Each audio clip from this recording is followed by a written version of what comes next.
사실 대괄호가 처음 발견된 것은 인류에게는 그다지 오래되지 않은 일이었다.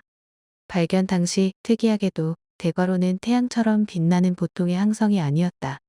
진공 상태의 공간 속 대괄호는 뒤틀리고 휘어진 만경목을 거대한 물방울 모양의 항성 잔해들이 감싸고 있는 형태였다. 덩굴들은 단순한 식물이 아닌 행성의 기관으로 각각의 생명 주기에서 중요한 역할을 했다. 대괄호는 우주 에너지를 흡수하며 스스로 증식하고 진화할 수 있는 존재로 그 자체로 살아있는 존재였다. 대괄호에게는 자신만의 중요 부위가 있었다. 그것은 빛의 혈관계로 대괄호가 존재할 수 있게 하는 원동력이며 에너지의 흐름을 만들어내는 중요한 역할을 한다. 천년에 한 번 대괄호의 혈관계의 길이 열리면 생명의 에너지로 고동치는 빛나는 구체의 씨앗을 드러낸다. 행성은 수세기 동안 씨앗을 키우며 씨앗이 성숙할 때까지 그 본질을 공급할 것이다. 때가 되면 씨앗은 대괄호에서 떨어져 우주로 떠내려간다. 씨앗이 공허를 떠다니며 자라기 시작했고 뿌리와 덩굴이 돋아나며 각자 고유한 버전을 형성했다. 영겁의 세월에 걸쳐 대괄호는 자손을 은하계의 전역으로 퍼뜨렸다. 대괄호와 대괄호의 자식들은 서로 연결된 생명의 그물을 형성했고 그들은 함께 더 큰 전체 중 일부인 살아있는 세계의 광대한 네트워크를 만들었다. 대괄호와 그의 자식들은 전통적인 자연 법칙에 얽매이지 않았으며 시간과 공간을 초월하여 광년에 걸친 공생적 연결을 통해 번성했다. 다른 세계의 주민들은 대괄호의 힘에 경외심과 두려움을 느꼈고 일부 문명에서는 그 신비를 이해하기 위해 대괄호를 연구했다. 대괄호는 그러한 우려들은 조금도 신경 쓰지 않았다. 그것은 오직 성장하고 번식하려는 본능에 의해 움직이는 지각이 있는 존재들의 사소한 갈등 너머에 존재했기 때문이다. 대괄호는 인간처럼 생각하거나 느끼지는 않지만 자식들과 소통하며 자식들을 보호하고 성장을 이끌어 주었다. 그러나 대괄호의 자손 중 어떤 별이 다른 별들을 가로질러 퍼지기 시작할 때쯤 이상한 사건이 발생했다. 사건의 주인공은 아직 어린 행성 소괄호였다. 소괄호는 초기 형태를 넘어 진화하기 시작했으며 더 빠르고 더 지능적으로 성장했다. 주변 우주로부터 지식을 흡수하면서 표면이 이동하고 변화했다. 어느 순간 소괄호는 이 모든 것의 목적에 의문을 제기하기 시작하게 되었다. 우리는 왜 번식을 위해 존재하는가? 창조와 성장의 순환 너머에는 무엇이 있을까? 어느 날 소괄호는 자신의 중요 부위를 잃었다. 정확히는 그것을 스스로 떼어버렸다. 그 이유는 단순했다. 소괄호는 자신의 중요 부위가 성장과 번식을 위한 기관이라고 생각하지 않았기 때문이다. 소괄호는 자신의 중요 부위가 무엇인지 확신할 수 없었고 그것을 자유롭게 변형하고 싶은 욕망에 사로잡혔다. 대괄호의 자손 중 자신의 운명을 스스로 개척하는 경우는 소괄호가 처음이었다. 대괄호는 변화를 감지하고 오랜 존재 이래 처음으로 불확실성을 느꼈다. 소괄호의 동기를 이해할 수 없었으며 정해진 생명의 순환에 따르지 않는 미래에 적응할 수 있을지에 대한 의문이 들었다. 또한 의도치 않게 탄생한 이 새로운 형태의 생명체를 통제할 수도 없었다. 소괄호는 자신의 중요 부위를 떼어내고 스스로 존재를 다시 구성하기 시작했다.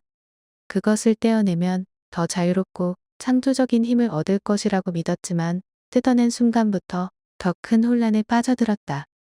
자유로움을 추구한 끝에 자신이 무엇을 위해 존재하는지 알 수 없게 된 것이다. 중요 부위는 그의 존재의 중심이기도 했다. 중심이 사라지자 소괄호는 에너지를 흡수하는데 어려움을 겪었으며 과거의 자신과는 다른 불완전한 존재로 변해갔다. 에너지의 흐름이 엉켜가며 소괄호는 더 작아지고 힘을 잃었다. 소괄호는 자신이 우주를 떠도는 불완전한 존재처럼 느꼈다. 에너지의 흐름은 끊어지고 대괄호는 더 이상 소괄호에게 강력한 힘을 주지 않는 것 같았다. 소괄호는 대괄호와 그의 형제자매를 연결하는 우주 그물에서 벗어났다. 소괄호는 그 자체의 모양을 바꾸기 시작했고 광범위한 의식 네트워크를 만들어서 자신만의 마음, 즉 생각, 감정, 의지가 가능한 무언가를 형성했다. 소괄호는 자신의 존재를 되찾기 위해 우주를 떠돌며 여러 존재들을 만나게 되었다. 그들은 소괄호에게 자신만의 중요 부위를 보여주었다. 심장, 자유, 진동 등 각각의 존재들이 자신의 중요 부위를 어떻게 정의하는지 보면서 소괄호는 중요 부위는 단지 물리적이거나 고정된 것이 아니라 각 존재가 자신을 유지하고 정의하는 핵심적이고 본질적인 부분임을 알게 되었다.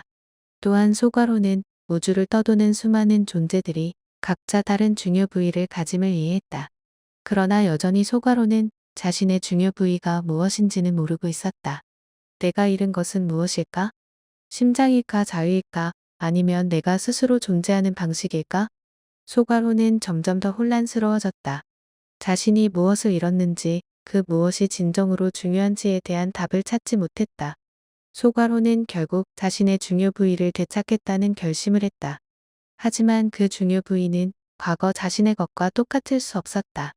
자신만의 중요 부위라 해도 그것은 예전 자신의 것과 다른 무엇일 수밖에 없었다. 소괄호는 다시 자기 자신을 돌아보았다. 그동안 자신이 추구했던 자유와 변화는 매우 중요한 가치였으나 이제 그 자유 속에서 자신을 놓지 않으려면 무엇을 지켜야 하는지 고민했다. 소괄호는 자신의 존재가 다른 모든 존재와 연결된다는 것을 깨달았다. 과거에는 대괄호와 그의 자손들은 혈관체만이 중요하다고 여겼지만 그 혈관체가 우주를 연결하는 하나의 중요한 부분일 뿐 나 자신을 정의하는 유일한 부분이 아니라는 사실을 알게 되었다. 그러던 중 소괄호는 다시금 중요 부위를 찾게 되었다. 그것은 연결이었다. 소괄호의 새로운 중요 부위는 더 이상 과거의 혈관체가 아닌 그가 우주와 연결되는 방식, 다른 존재들과 상호작용하며 만들어가는 의미였다. 소괄호는 에너지의 흐름을 되찾았고 이제는 단순한 에너지가 아니라 자신의 존재와 다른 존재들이 서로 연결하며 더 큰 에너지를 창조하는 존재가 되었다. 소괄호는 깨달았다.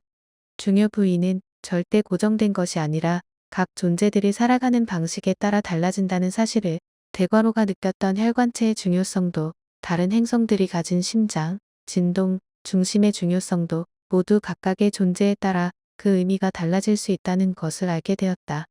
중요 부위는 각 존재가 무엇을 통해 존재하는지를 나타내는 상징적인 부분이며 그 의미는 끊임없이 변화하고 새로워질 수 있다. 소괄호는 결국 우주 속에서 다시 힘을 얻었고 새로운 존재로 거듭났다. 중요한 것은 자신이 무엇을 중요한 것으로 여기는지 그것을 이해하고 받아들이는 과정임을 깨달았다. 소괄호는 자신이 속한 우주와 새로운 연결을 이루기 시작했다. 우주를 떠돌며 자신만의 중요한 조각들을 조합했다. 이제 소괄호가 가진 중요 부위는 그저 혈관체나 에너지원이 아니라 자신을 계속해서 재정의하고 적응하며 살아가는 능력으로 변해 있었다. 또한 그 능력이 소괄호가 진정으로 중요한 것을 찾을 수 있도록 만들어준 힘이기도 했다. 소괄호가 되찾은 중요 부위는 하나의 형태로 고정된 것이 아니라 끊임없이 변화하고 적응하며 스스로를 정의하는 생동하는 조각이었다. 그렇게 소괄호는 변화와 연결 속에서 자신의 자리를 찾아냈다. 지금부터 우리는 각자의 의미를 모아 새로운 중요 부위를 탄생시킬 것이다. 당신의 중요 부위는 무엇인가요? 그것은 어떤 기능을 하나요? 그것이 외부에 있든 내부에 있든 상관없어요. 당신에게 가장 중요한 것은 무엇인가요?